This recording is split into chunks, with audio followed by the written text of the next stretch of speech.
This channel is proudly sponsored by Bybit, the official crypto partner of Red Bull's Formula 1 team. I've been using their platform for my personal crypto savings over the last few months, and when they got in touch to support the channel, I was super excited. Currently, they're offering you guys a special new promo for the first 100 of you to deposit $10 or more onto the platform. You'll get another $10 free. Also, 5 lucky winners will get their initial deposit doubled up to $1,000. That means if you deposited $1,000 onto the platform using my codes below, you could be within a chance to get another $1,000 completely free. We've seen the landscape around crypto drastically change over the last couple of years, and I genuinely believe it holds an important place in our future. However, please be careful as always when trading, as you are liable to lose money. But if you're interested and you're 18 or older, click the link down below to get started and see why Red Bull and myself, as well as thousands of others, trust Bybit as their crypto. Hello everyone and welcome back guys to a brand new video where today we're here back for the Miami Grand Prix here in F1 2022. However, today we're not on F1 2022. We're not even on F1 2021. Of course, if you guys missed out on the video we did on Thursday, where we did our first look at the all-new F1 2022 game, I would highly recommend going back and checking that video out. You know, our first look at Miami, the new circuit, what to expect, everything like that, ready for this weekend. But today, I can't actually make another F1 2022 video just yet. There will be more footage coming next week, so if there's anything specific you'd like to know, let me know down in the comments below. So I've had to get a little bit desperate, and I sort of thought, to be honest, there's one track in Formula 1 in recent years that kind of reminds me of Miami, and weirdly enough, that circuit is Vietnam. Yes, I'm not really too sure what. I think it's just a combination of a street circuit, somewhere new, a huge back straightaway, quite tight S section, and then of course a couple of really horrible corners as well, you know, around Miami. Did for some reason, yeah, really just give me Vietnam vibes. So today, we're going to be jumping back on F1 2020 for a race, a last question mark challenge, this time round driving as Lewis Hamilton in his Mercedes, in what I'm dubbing the 2022 Miami Grand Prix, but really, it's going to be a throwback to the Vietnamese GP here of F1 2020. Now, some of you guys might be asking, you know, what sort of happened to the Vietnamese Grand Prix? It was actually, of course, meant to be on the calendar in 2020. COVID hit, it got cancelled, and then the one guy in the Vietnamese government who was really trying to push for this Grand Prix got put in prison on corruption charges. So it's just never sort of appeared again. So I don't know how much of the facility is still left in Hanoi in real life. I was actually quite excited for a race around this circuit, but yeah, kind of completely fell off the radar. So for those of you that are new, let's dive into the Vietnamese Grand Prix. Quickly before we get into that as well, though, I want to say a massive thank you to all of you guys. We've now hit 45,000 subscribers at the time of recording this. We're making good gains towards 50k, so if you're not already, please do leave a like and get yourself subscribed as well. But yeah, let's head down then here to the Vietnamese Grand Prix. Last question mark challenge. Miami GP style, I suppose. This is one of the odder videos I think I've ever done. Formula 1 is finally back in 2022, and now you can rep your favourite teams. Of course, using the F1 store, every team now has merch lineups available, whether you're an Aston Martin fan, a Williams fan, Mercedes, Ferrari, Red Bull, the choice is completely up to you. But yeah, check out the F1 merch store down below for all the official releases from all of the teams. And of course, as always, if you use our links as well, you massively help support the channel. So yeah, give it a look and see if there's anything you like. It's time to go racing once again then. Another round of the Formula 1 World Championship, and it's here in Hanoi. Welcome along to the Vietnam Grand Prix.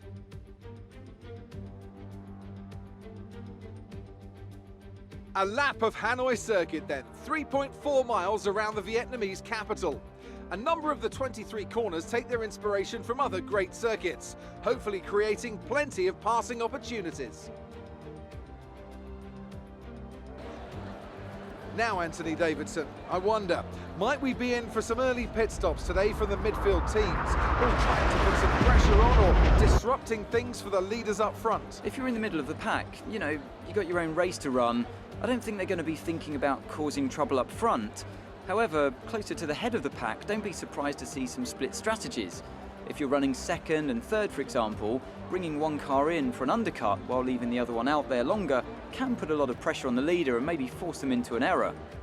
With the race minutes away from starting, here's what today's grid rundown looks like. Young superstar Max Verstappen starts from pole position, and it's Valtteri Bottas that completes the front row. Looking down the rest of the grid, we have Albon, Ricciardo, Sergio Perez, and Leclerc, Stroll, Sainz, Vettel, and Esteban Ocon, Gasly, Norris, Daniel Kvyat, and Russell, Magnussen, Giovinazzi, Kimi Raikkonen, and Nicholas Latifi. Grosjean and Lewis Hamilton rounds off the grid.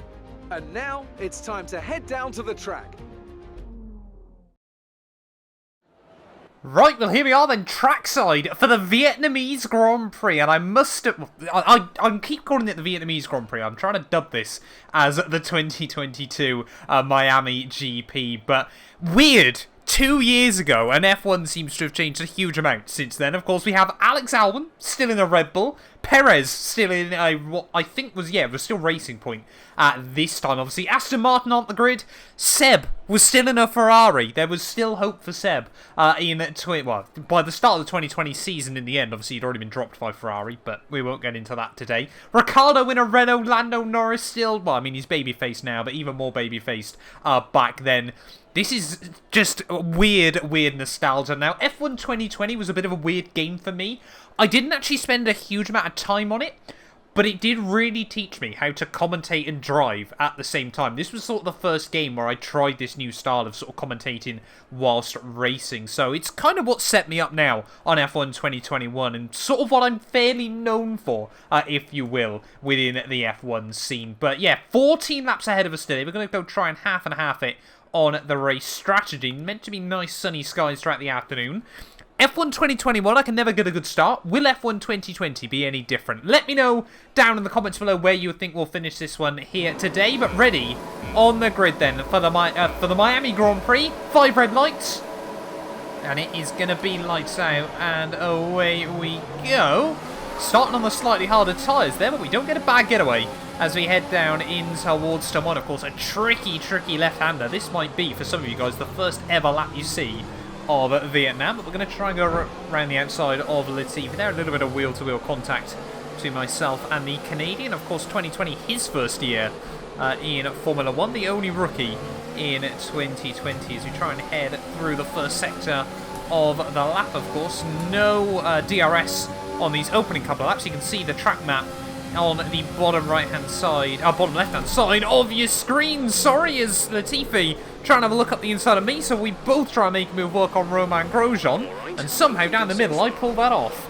Team pretty happy with that one, as it looks like both Williams have gone the same way as strategy as myself here, onto a set of the medium compound. We've got Kimi Raikkonen back. I love to see that Kimi back in our Formula 1 car. 2020, that Alfa Romeo wasn't quite the car Kimi deserved, but iconic moments like Portugal, where he made up, what was it, like 10 places on the opening lap. I think the 2020 season is often underrated for a lot of people there as we head down the back straightaway. Seems like the steering is a little bit more responsive than F1 at 2021 as well. It just seems to sort of bite into the corner a little bit sooner. But now we head into one of the more daunting parts of the lap then. This is the S's, what sort of Hanoi was kind of famed for around this circuit. Kind of what gave inspiration to Jeddah just 1 year later here, as we're going to try and have a look up the inside of Kimi Raikkonen, perhaps in towards the penultimate corner. Max Verstappen leads the way at the end of lap 1 there. Looks like him and Bottas have really broken away, but through the final turn we go, and we have survived the opening lap there. And there we go, that is a lap of Hanoi on F1 2020. Are we going to be able to get a run? No, not quite going to be brave enough on George Russell there. Of course, even in 2020, he was obviously pretty much known to be Hamilton's teammate. It's just a case of when rather than if. But at the moment, he's still on a Williams, so we're going to send it. Team happy with that one, despite the fact George tried to turn in on me. But we have survived the opening lap or so here in Vietnam, and we're up into P16 there. P16 in the Mercedes doesn't seem so impossible this year, but in 2020, this W11, I argue, is probably one of the most iconic Formula 1 cars of the modern era, just because it was a complete engineering masterpiece. So fast everywhere that year.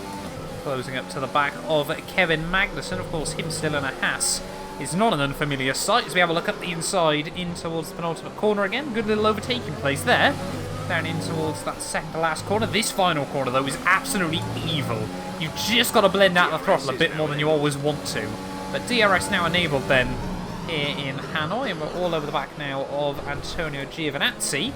A bit of an underrated driver on his day, but just never quite delivered with the consistency that was probably required of him in Formula 1 there as well. What?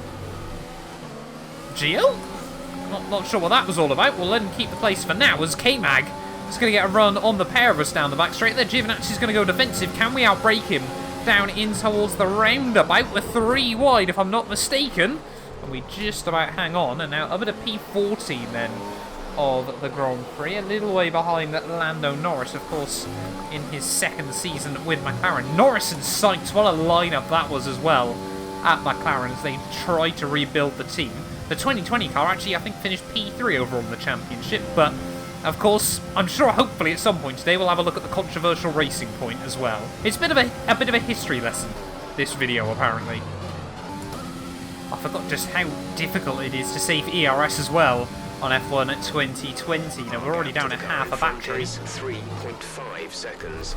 And the problem is as well, because of the nature of the huge straightaways around this circuit, it's actually pretty difficult to try and close back up when you haven't got the DRS and you haven't got enough battery to really deploy. We're going to have to keep our head down. Norris and Ocon a little way up the road. They're battling with one of the Alpha Tauris. Was this the first year they were Alpha Tauri, or was this the last year they were Toro Rosso? I'll have to have a look in just a moment. I'm honestly tempted to pit at the end of lap 6 if Valtteri Bottas doesn't. Just not really enjoying these medium tyres there as we struggle a bit down towards turn 1. And then run just a little bit wide through turn 2 and into turn 3. Yeah, Vietnam, this was such a weird circuit to try and race around, but very, very good fun. You just kind of needed a lot of front end, and you have to be really, really confident with your turning points there. A bit like most street circuits, but of course in a very, very different way. And I mean, this really was arguably F1, well, was meant to be F1's first fast street circuit. Jeddah has basically just looked at Vietnam and kind of gone, yeah, we'll claim everything that was good from that and actually make the race happen. To be honest, I've actually been pleasantly surprised as well just how well I've remembered a lot of this circuit. You know, it's been a while, and I was never particularly great on F1 2020 generally, just because I didn't have the time to put the right sort of hours into it. But yeah, I've been pleasantly surprised so far by the fact I haven't completely walloped a barrier at some point. I've skimmed a few, I'm never going to argue against that, but haven't turned in massively early, haven't forgot where a corner is. I don't know why Jeff's so quiet as well, I apologise for that. We never have this issue on F1 2021. But, oh, I'm not quite getting the DRS this time round on the cars in front. But we are closing in on what was, yeah, one of the feistiest midfield battles we saw in quite a few years in 2020. You know, on their day, McLaren were easily third fastest. Racing Point, like we said, had quite a controversial car that was probably third fastest over the course of the year. Ferrari, of course, they weren't the front runners they are again now. This 2020 was, yeah, definitely a year Ferrari wanted to forget. And I mean, Renault, they managed to score a couple of podiums over the course of the year as well. It was really, really interesting sort of watching 4-5 teams. Even now, well, I think it was Toro Rosso still in 2020. I want to say it was still Toro Rosso.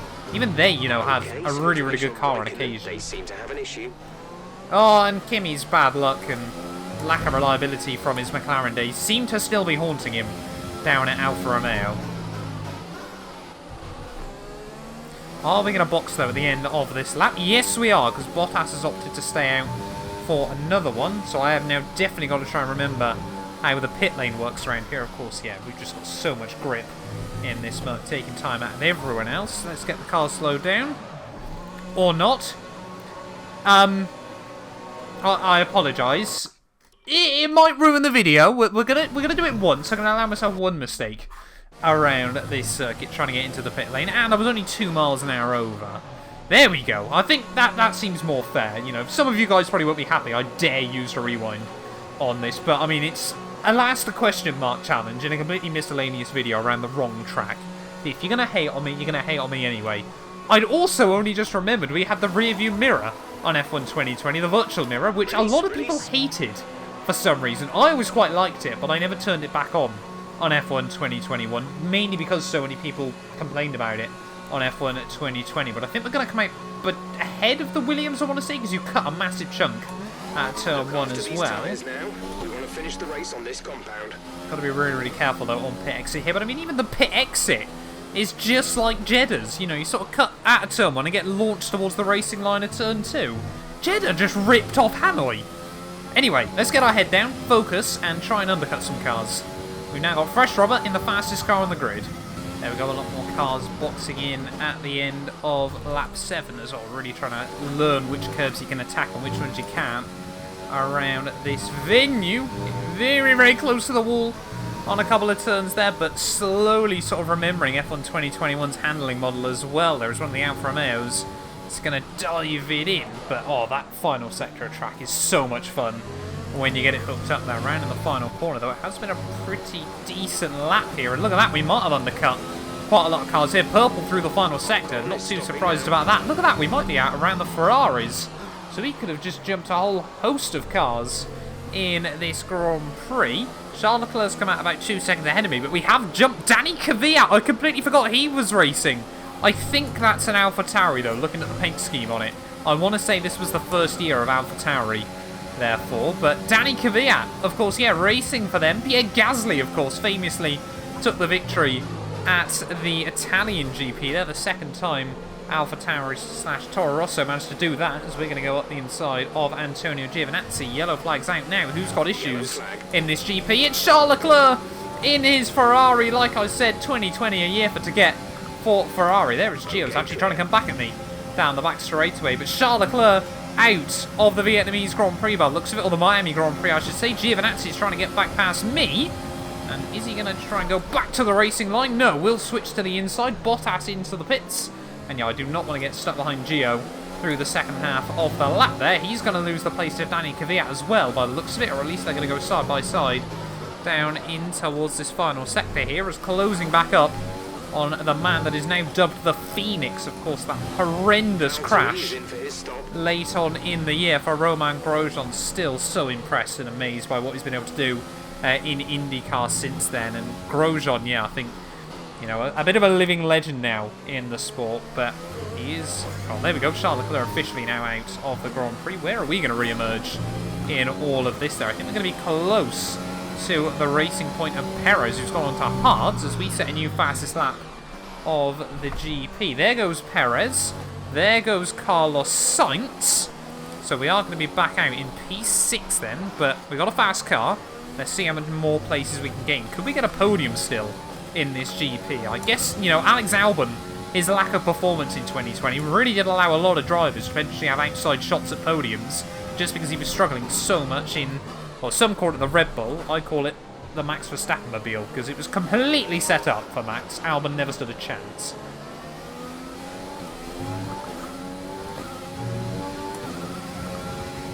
Right, lap 9 though, all over the back of the Spaniard Carlos Sainz. He had a really, really good couple of years down at McLaren, sorry, but draining a lot of our ERS though at this stage of the day. But we have got a very, very fast race car underneath us. We've got more yellow flags out of Charles Leclerc's abandoned Ferrari down the end of the back straight. But yeah, we're now going to probably get stuck behind Sainz through the final sector.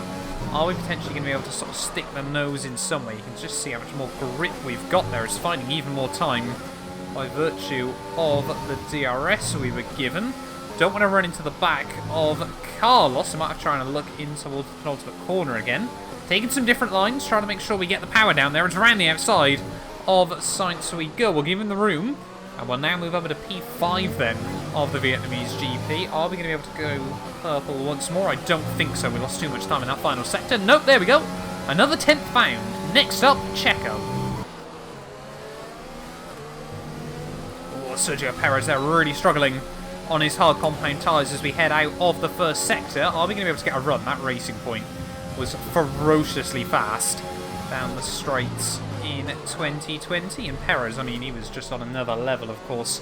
Famously, that win in the Bahrain outer circuit. Well, really, it was a first challenge there. I don't think we're quite going to be able to achieve that today.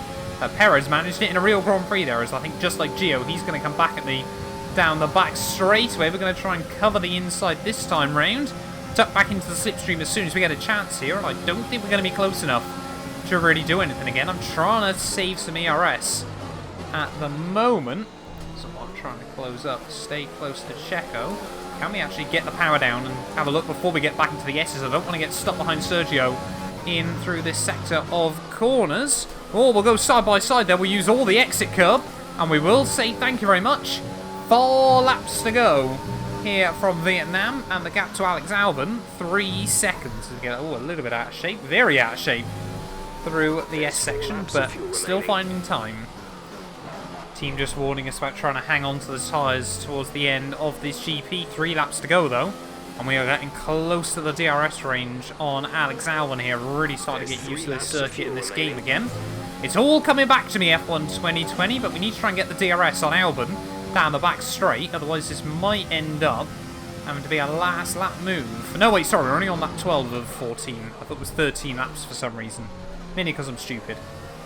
2 laps to go then here from Hanoi, and we are all over the back now of Alexander Albon, getting really, really close to that inside wall through the final corner. That's the first time in probably well over a year I feel like I've nailed that, but breaking down. Oh, a big lock-up from Albon in towards turn 1 there. He gets away with it though, and just tries to park it in front of us through this first sector. We should get the DRS on him down this next straight, but I'm not sure I want to go for the move here, because he might just be able to come back at me down the second part here, so we might just hold back down this first straightaway here, a bit like Jeddah. You don't want to make a move in the first DRS, so you'd rather wait until you get back over the start-finish line and then pull away in the S's there, but just braking a little bit too late down in towards the roundabout section. Let's see if we can try and get a run back. Up we go there, 3rd gear, 4th gear, as we try to put the power down out onto the back straight, tucked in the slipstream of Alex Albon. We've got a little bit of battery left that we are going to have to use there, because it looks like the Red Bull was starting to deploy, but in towards the final hairpin of this penultimate lap here, Albon just sits the car perfectly and actually brakes a lot later than I was expecting him to there, so we might have to sit back through this S section. We're going to force him defensive, filling Albon's mirrors as we head down in towards the S's for the penultimate time in this Grand Prix there, and just can't seem to find a way past the Red Bull at the moment. Our soft tyres, you know, they're slightly older than Albon's mediums, and definitely now not quite got the same grip they provided us early on in the Grand Prix there, as Albon really parks it in towards the final sector. But Max Verstappen starts the final lap then of this Grand Prix, still in the lead here in Vietnam. Bottas is currently in P2, but are we going to make it double Mercedes podium, or is it going to be a double Red Bull podium? Surely we can make a move here on this final lap as Albon again locks up down at turn 1, really struggling in that Red Bull in the slower speed stuff here as we try and get the power down, get all over his gearbox. This time I might try and go for a move down this first straightaway. I'm not sure we want to though just yet. I think we're better off just hanging on until the second one here is breaking down at the 100-meter board. This time I'm going to have to use all the battery, all the deploy out in towards this back straightaway. There is, oh, we get really close there. I think a tiny bit of contact between myself and the Red Bull and just snagging the wheels created a huge amount of understeer here, but we are going to completely try to drain the battery as we head out onto the back straightaway here. It's going to be completely left in full deploy here. Activate the DRS, 4%, 3%, 2%, 1%, and we are all out of battery on this final lap there, but so is Albon. Up the inside we go. Really try and get the car slowed down there. A brave, brash attempt on the final lap of the Grand Prix there. The team absolutely loving that one, and Albon, surely now there's going to be nothing he can do to fight back through the final sector here of the Grand Prix. Obviously, controversial contact between Hamilton and Albon a couple of times when Albon was trying to get his first podium in the sport, but this time round we've just absolutely sent it on the Thai driver here as Max Verstappen comes through to win the inaugural Miami/Vietnamese Grand Prix there. Never thought that would be a combo we'd hear in Formula 1. Bottas in for P2 there, but round in the final corner, it's last to third. That's the end of the race. We'll see you in Parc Ferme.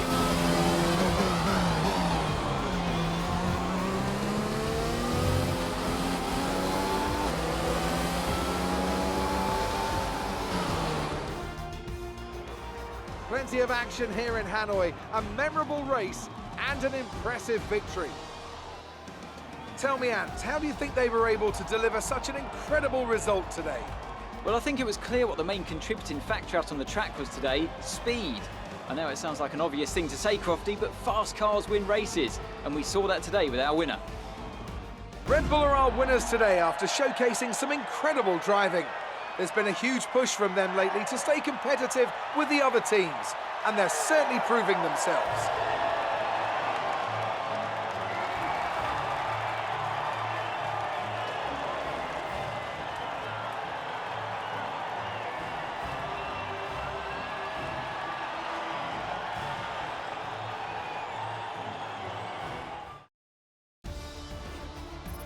Let's focus on the driver of the day. Anthony Davidson, who do you pick? Well, for me, it's got to be Lewis Hamilton. The multiple world champion may be the boring choice at this point, but you can't argue that he's a driver deserving of his reputation. Well, Ant, an end to another fantastic weekend of racing. Thanks to everyone who joined us, and we'll see you for the next one. Well, there we are then, guys. The end of the... am I still going to call it Miami? I don't know. At the end of the Grand Prix, I think we're going to dub it as here today. And Max Verstappen is out on top there. Bottas in P2, back in Mercedes there. And we come through last to third there with a last lap move on Alex Albon. Very, very happy to finish ahead of him in P4 there. Daniel Ricciardo in his Renault in 5th. Sainz in McLaren in 6th. And then Sergio Perez in 7th. For Racing Point there. AlphaTauri, it was the first year of AlphaTauri. My suspicions were correct there in 8th ahead of Stroll and Ocon rounding out the top 10 there. Danny Kvyat in 11th ahead of Lando Norris there, and 7 is Ferrari down in P13 there. Followed up by both Haas, both Alphas and both Williams cars rounding out your field there. Charles Leclerc, the only man not to make it to the checkered flag as well. But thank you all so much for watching sort of this fun little video. If you learnt something new, if you've never seen the Vietnamese Grand Prix as well, please do make sure to leave a like and get yourself subscribed as well. You know, maybe if we head to some other weird and wonderful circuits in 2022, I'm going to have to do some more of these nostalgia tours around older Formula 1 circuits. But thank you all so much for watching. Like I said, please do make sure to leave a like and get yourself subscribed. And we'll be back very, very soon with more Formula 1 content. None of these videos would be possible without the help of our channel members, so a massive thank you to all of the names you see on your screens currently for helping support the channel.